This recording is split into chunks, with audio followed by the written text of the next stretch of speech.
Hi friends. I'm just thinking on something I thought I would share. So, I raised 3 kids. They were all different. I did well on some things. I didn't do well on other things. We learn, never been a parent before. They don't come with handbooks. But all in all, I feel really good about their raising. And I also had the opportunity to work with a lot of other kids over the years. I had more time than a lot of parents do because I was fortunate to not have to work. I was married to a quite wealthy man, and I did a lot of volunteering and worked part-time and got to do a lot of different kinds of things. But anyway, I babysat a lot, and I was very involved in my kids' school. Both my parents were educators.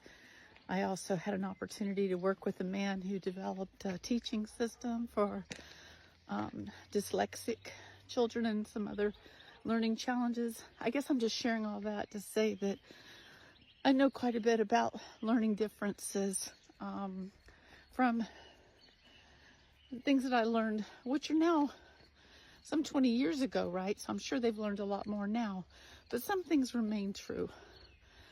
And I think the nature of children is, what am I trying to say? Like you also see it in working with animals, like working with dogs and other animals. There's certain ways that we can learn to guide behaviors if we're patient and we really pay close attention. And the thing about children is they're really, really smart. Even the ones with learning differences.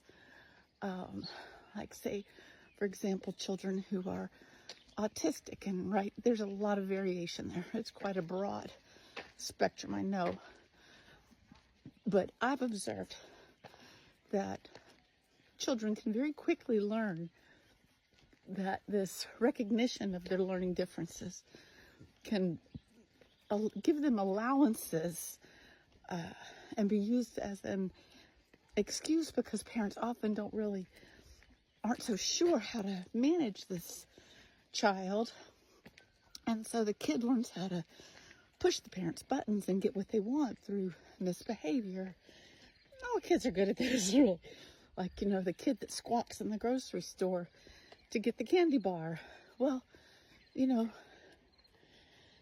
they squawk, they get the candy bar.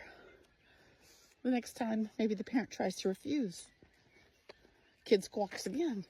Parent refuses. Kid squawks again louder. Parent refuses. Kid squawks even louder. Parent gives in. Well, what did the kid learn, right? The kid learned persistence, and that kid gets bigger, and they get better at that, and they become very difficult, and they can grow up to be very difficult adults. So there are ways to guide children gently. I was raised with the smack them, and you get them to do what you want them to do. For most kids, it works.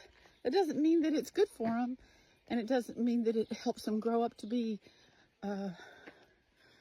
adults that know how to solve their problems without smacking other people, right?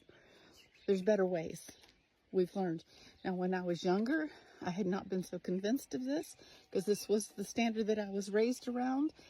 And my children knew that when I said come, they'd better come. And they understood that mom was in charge. And I definitely expected respect, and I got it. But I also know that I didn't have to be as firm in some ways as I was, because I've seen other parents be very successful through other calmer methods. Nonetheless, we have to, I believe it's important that we insist on children being respectful, not only to us, but also to others around them. And as soon as they show that they are capable of understanding this, then we should insist, because this is how they gain empathy. This is how they are not thinking that the world is just about them. We have to live cooperatively in society. So there's this little boy here in the village who I've watched him grow up over the last few years. He's become increasingly loud and difficult. As soon as he comes in front of the store, often he's playing on a device very loudly and quite disregards, well, not quite, like totally disregards the others around him, right? So yesterday, he was making a bit of a scene, and he came into the shop with some family member that cares for him in the mornings, gets him off to school, and he was raising his voice really loudly and being insistent, and the shopkeeper wasn't having any of it, and she raised her voice back at him and was very commanding of him to behave himself, you know.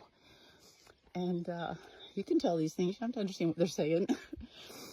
And he was taken back outside, and he came in, and he had turned the sound down a bit on the device he had in his hand, so he was somewhat cooperating. And then when they came back out and I was sitting at the table, he had his device back up loudly again.